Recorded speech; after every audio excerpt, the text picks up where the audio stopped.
Kalau Mbak Seminah sendiri itu udah jadi petani itu sekitar udah berapa lama?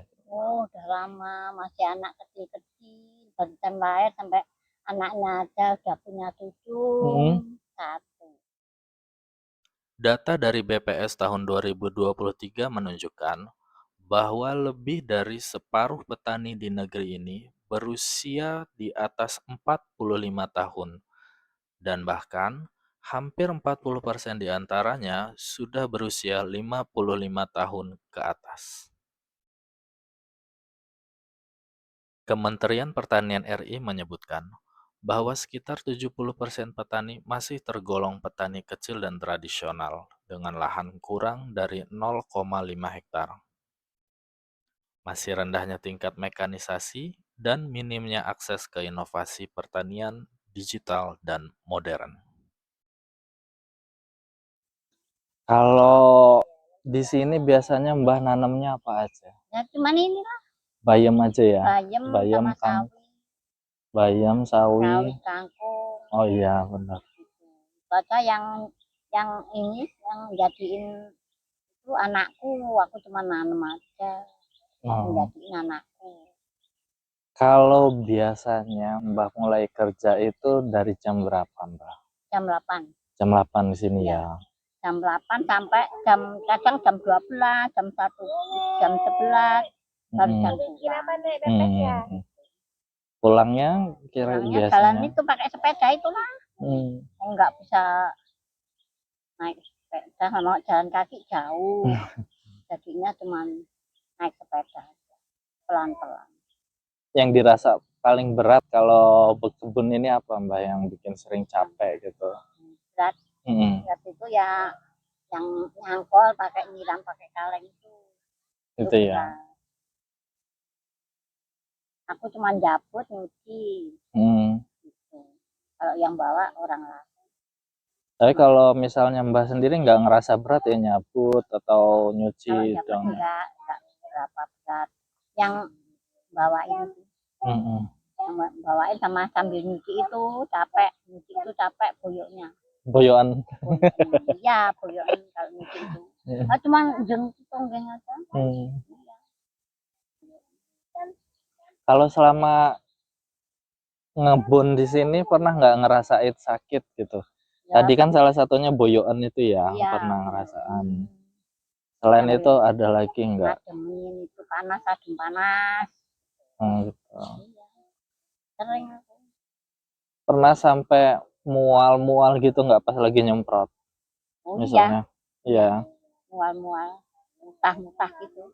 Pas nyemprot aja ya biasanya ya. Mutah-mutah itu terus ambil air dugan. Biasanya langsung ambil air dugan. Iya, minum air dugan enggak mual-mual, enggak mutah.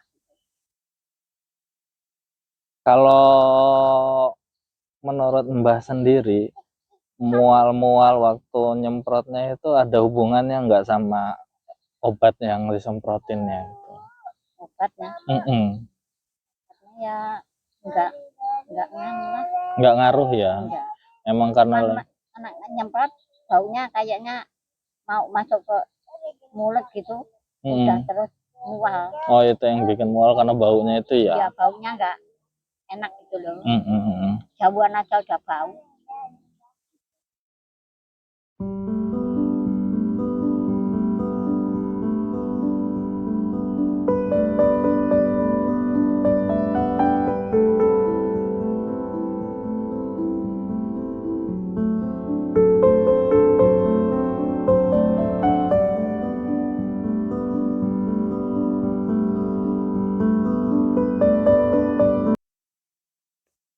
Biasanya Mbak kalau misalnya lagi sakit,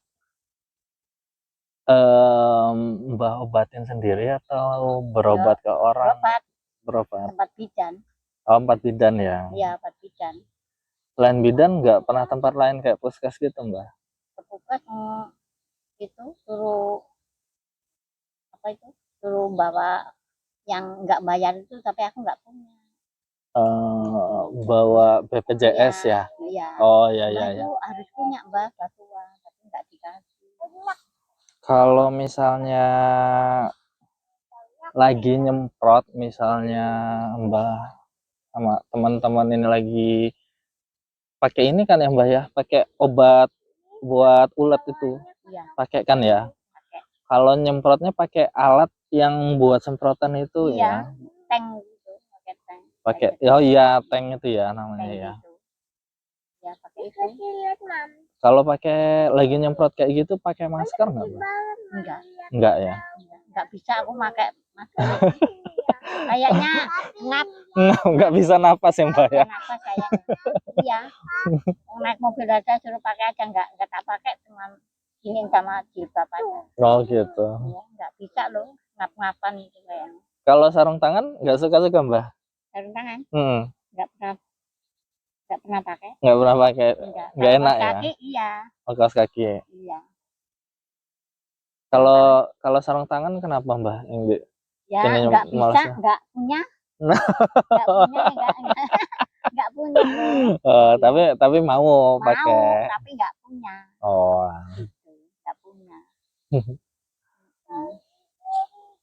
Biasanya kalau lagi nyemprot untuk nutupinnya selain pakai kain apa Mbak? Pakai boots juga nggak Mbahnya? Ya, cuman pakai itu. Cuman kain itu aja ya. Iya. Kalau matanya ya paling ditutupin tangan sendiri gitu apa biarin aja dulu? Kalau mata biarin. Nggak usah biarin ya. Iya, biarin. Tapi pernah ada yang ngajarin nggak Mbah? Apa datang ke sini gitu? Kalau misalnya lagi menyemprot disuruh pakai masker apa suruh pakai sarung tangan gitu? Enggak ada yang ngajarin. Nggak pernah ya? Apa petugas-petugas puskesnya gitu? Enggak ya. Ya sebenarnya sih Mbak, kalau misalnya lagi nyemprot racun ulet apa nyemprot Harus pakai pupuk ya. itu ya harus pakai masker sama sarung Enggak pernah pakai. tangan sama Kayak kenaan ya, hmm, kumur-kumur gitu hmm. aja. Terus Oh belum gitu. adukan gitu. Iya, harus pakai bajunya juga yang sampai panjang itu loh, Ya, baju ya buat kayak gini terus. nutupin kayak gini ya. Tapi kalau nyampe rumah bajunya langsung dicuci ganti atau Ya dipakai langsung lagi mandi Pak? kan. Oh Mandi gitu. langsung ganti. Oh gitu Mandi ya. ganti terus langsung sholat. Berkebun adalah aktivitas yang menyenangkan dan menyehatkan, tapi tahukah Anda, keselamatan tetap harus jadi prioritas. Untuk itu, kita perlu menggunakan alat pelindung diri atau APD saat berkebun. Yuk kita kenali satu persatu. Pertama, sarung tangan. Fungsinya untuk melindungi tangan dari duri, tanah, bahan kimia seperti pestisida, dan luka kecil. Gunakan sarung tangan yang sesuai, yaitu yang berbahan karet untuk bahan kimia, atau kain dan kulit untuk aktivitas biasa. Kedua, sepatu boots kebun. Sepatu boot melindungi kaki dari benda tajam, tanah becek, dan gigitan serangga. Pilih yang berbahan karet dan anti-selip agar nyaman dan aman saat bergerak.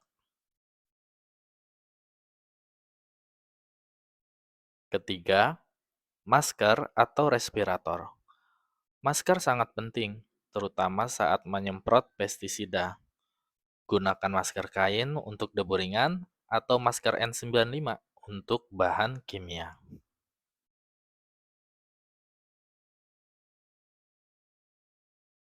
Keempat, kacamata pelindung. Kacamata ini melindungi mata dari debu, cipratan pupuk, dan bahan kimia lainnya, serta serpihan tanaman. Pilih yang kuat dan nyaman dipakai. Kelima, pakaian lengan panjang dan celana panjang. Ini berguna untuk mencegah sangatan matahari, gigitan serangga, atau iritasi dari tanaman. Gunakan bahan katun yang tebal dan tidak mudah menyerap pestisida.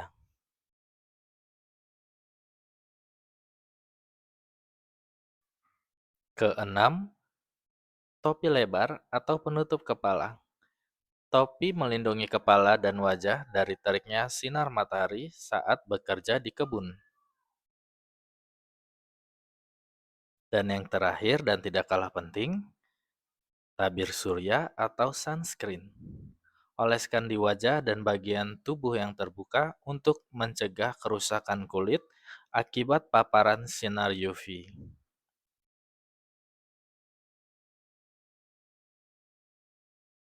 Bapak dan Ibu petani yang hebat, setiap hari kita bekerja keras di ladang dan sawah, berjemur di bawah terik matahari, menyemprot tanaman, dan memanen hasil bumi.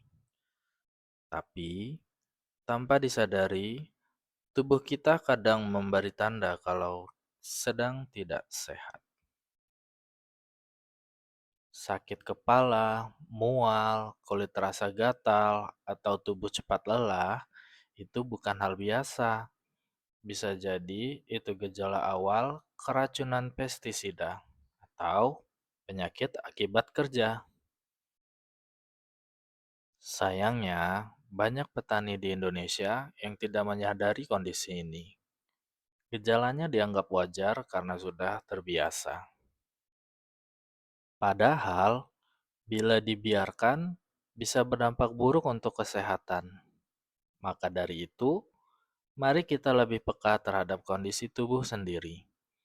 Jika merasa ada keluhan, jangan ragu untuk memeriksakan diri ke puskesmas atau fasilitas kesehatan terdekat.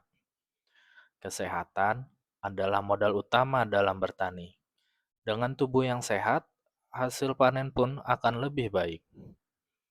Bertani dengan sehat untuk hidup yang lebih sejahtera.